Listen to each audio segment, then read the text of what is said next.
You're listening to an Airwave Media Podcast. Feel like who art Ed? Try to slice it. Who art is Mr. Wood, art Ed me? Good. Either way, it's ambiguous. It works on so many levels. I know. That's off to a great start. Welcome to Who Arted, weekly art history for all ages. I'm your host, Kyle Wood, and today we're diving into the shimmering, light-filled world of the father of Impressionism himself, Claude Monet. Now, this month, I'm trying something a little different. I'm calling them my TLDR episodes, just really quick, giving you an overview of a number of different artists. Now, here's the short version of Claude Monet. Claude Monet was born in Paris, France, November 14th, 1840. Though he was born in the city, his family moved to the coastal town of Le Havre in Normandy when he was 5, and it was the sea and the constant changing light of the coast that would shape his entire artistic career. Monet, along with artists like Renoir, wanted to break free of the rigid rules of the traditional French arts academies. Instead of painting historical scenes or formal portraits in a studio, they took their easels outside, a practice known as painting en plein air, to capture the fleeting moments of everyday life. I would also point out that the 19th century was also when the tube of paint was invented, making this practice of painting in plein air much easier and more accessible for artists. And the middle of the 19th century, when Claude Monet was born, was right about the time that the camera came about, and artists had to compete with photography. So it seems like it was a natural shift to focus the attention towards the qualities that cameras couldn't capture, like the color. Anyways, this radical new style, characterized by short, thick brushstrokes and a focus on the shifting qualities of light and color, came to be known as Impressionism. The name itself was actually born out of one of Monet's paintings, Impression Sunrise. For most of his later life, Monet lived in Giverny, a village northwest of Paris. There, he cultivated a magnificent garden and a water lily pond that became his greatest source of inspiration. He spent the last 3 decades of his life obsessively painting his pond, creating hundreds of canvases that explored how the light changed with seasons and the reflections. Monet passed away in 1926 at the age of 86, leaving behind a legacy that fundamentally changed the way we see and paint the world. Now, here's your fast 5, just 5 quick facts to know about Impressionism and Claude Monet. Number 1, the entire Impressionist movement was named after one of his paintings, and it wasn't meant as a compliment. In 1874, Monet and a group of his contemporaries, frustrated by the repeated rejections from the official Paris Salon, organized their own independent exhibition.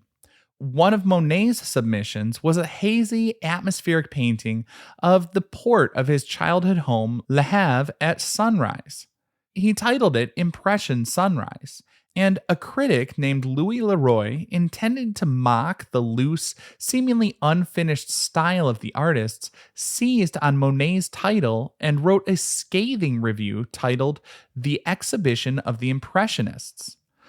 Leroy and other traditional critics saw the work as messy, a mere sketch or impression, not a finished painting. They thought the visible brushstrokes and indistinct forms were a sign of incompetence. But the artists embraced the label. It perfectly captured their mission to paint the immediate sensory impression of the scene rather than a detailed academic representation. The name that was meant as an insult became the banner for one of the most revolutionary movements in art history. Number 2, Monet went to extraordinary lengths to capture his love of nature, including building a floating studio and a custom garden with plants from around the world. To get as close as possible to his favorite subject, light on water, Monet converted a small boat into a mobile painting studio, which he called his boutin. He had a small cabin built on the vessel where he could store his canvases and paints, allowing him to spend entire days drifting on the Seine River. This gave him a unique water level perspective that was impossible to achieve from the riverbank. His friend and fellow painter, Edouard Manet, even painted a picture of Monet working in his floating studio. From this aquatic vantage point, Monet could intimately study the subtle shifts in light, weather, and reflections at all hours of the day. This obsession with crafting the perfect artistic setting extended to his famous garden at Giverny as well. He was a master horticulturalist, meticulously designing his landscape as a living subject. He incorporated exotic and rare plants, including the newest colorful hybrid water lilies from South America and Asia, and planned his flower beds so that something would be in bloom at all times. To keep his vision picture perfect, he employed as many as 6 gardeners. One was tasked solely with tending the water lily pond, which involved rowing out in a small boat each morning to clean every lily pad and manage the blooms to Monet's exact specifications. His garden wasn't just the subject of his paintings, it was a 3-dimensional work of art all in and of itself. Number 3. Claude Monet was a serious foodie who kept detailed recipe journals. Monet's passion for color and texture wasn't limited to his canvases. It extended to his dinner plate as well. He was a devoted gourmet who took food very seriously. He maintained a massive kitchen garden and a well-stocked poultry yard to ensure he always had the freshest ingredients. He loved to entertain and would host lavish, multi-course meals for friends, family, and art dealers. His personal journals were later published as Monet's cookbook, and it's filled with notes on food and detailed recipes for his favorite dishes. These weren't simple meals. They included complex sauces, meticulously prepared vegetables, and specific cuts of meat. He was so particular that he insisted on using his own special blend of olive oil from the south of France and had very strong opinions on how everything should be prepared. Number 4. Monet destroyed as many as 500 of his own paintings. Despite the serene beauty of his work, Monet was a relentless perfectionist with a fiery temper when it came to his art. He was his own harshest critic and had no problem destroying work that he felt was unsuccessful or failed to capture the exact effect he was striving for. Throughout his life, but especially in his later years, he would slash, burn, or kick his way through canvases that displeased him.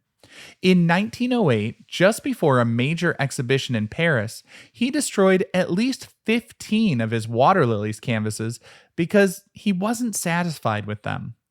But this wasn't just a temper tantrum, it was an act of quality control. Monet was obsessed with capturing a fleeting moment, and if he felt he failed, he preferred to destroy the evidence rather than let a subpar work represent him. And number 5, after cataract surgery, Monet could see ultraviolet light that's invisible to the rest of us. In his later years, Monet developed severe cataracts in both eyes, a condition that deeply affected his perception of color. As the cataracts worsened, the lenses in his eyes yellowed, filtering out blue and violet light. His paintings from this period before his surgery often have a muddy reddish-brown tone, as seen in the Japanese footbridge paintings. He complained that he could no longer see the colors he was trying to paint and had to rely on memory and the labels on his paint tubes. In 1923, at the age of 82, he underwent surgery to remove the cataract from his right eye. The procedure at this time involved removing the entire lens of the eye. Now, the lens on a person's eye filters out ultraviolet light, but without it, Monet was able to perceive a range of light normally invisible to us. This condition is known as aphakia. His later paintings of water lilies made after the surgery show a dramatic shift to blues and violets. The water lilies, which to a normal eye would appear white, may have appeared to him as a shimmering ultraviolet blue. So now let's talk a little bit about his Water Lilies series. If I'm being honest, these are my favorites of all Monet's paintings.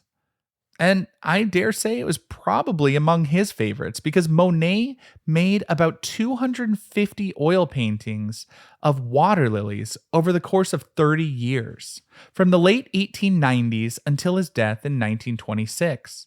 They were all painted at his home in the water garden that he designed and cultivated himself specifically for this purpose. Monet had a pond dug and diverted a local river to fill it, planting it with exotic new hybrid water lilies that bloomed in a variety of colors. He wanted to create, in his words, quote, a haven of peaceful meditation. What makes these paintings so revolutionary is their complete departure from traditional landscape painting. In most of the water lilies, there's no horizon line.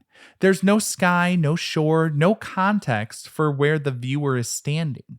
Instead, Monet drops us directly onto the surface of the water. The canvas is filled from edge to edge with nothing but the pond's surface, the floating lily pads, and reflections of the sky and the weeping willows that lined the banks.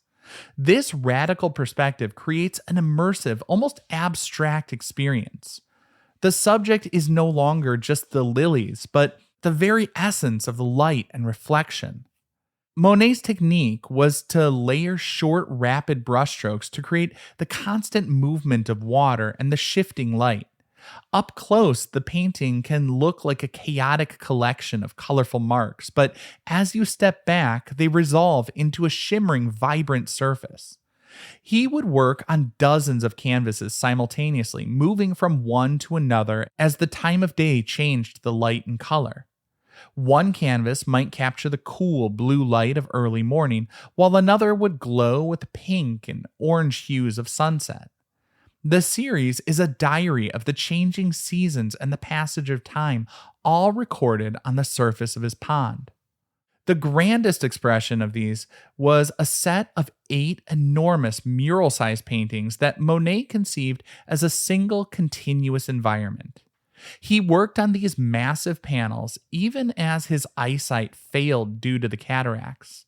He intended them as a gift to France in the aftermath of World War I, hoping to provide a tranquil space for contemplation.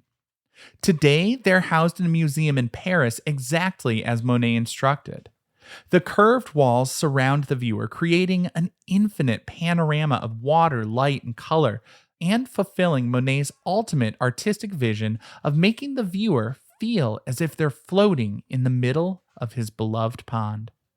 This concludes this week's episode of Who Arted, part of the Airwave Media Podcast Network. If you found this tolerable, please leave a rating or review on your favorite podcast app. You can find images of the work being discussed this week and every week on social media at Who Arted Podcast on Twitter, Instagram, and TikTok, and of course on the website whoartedpodcast.com. Podcast done.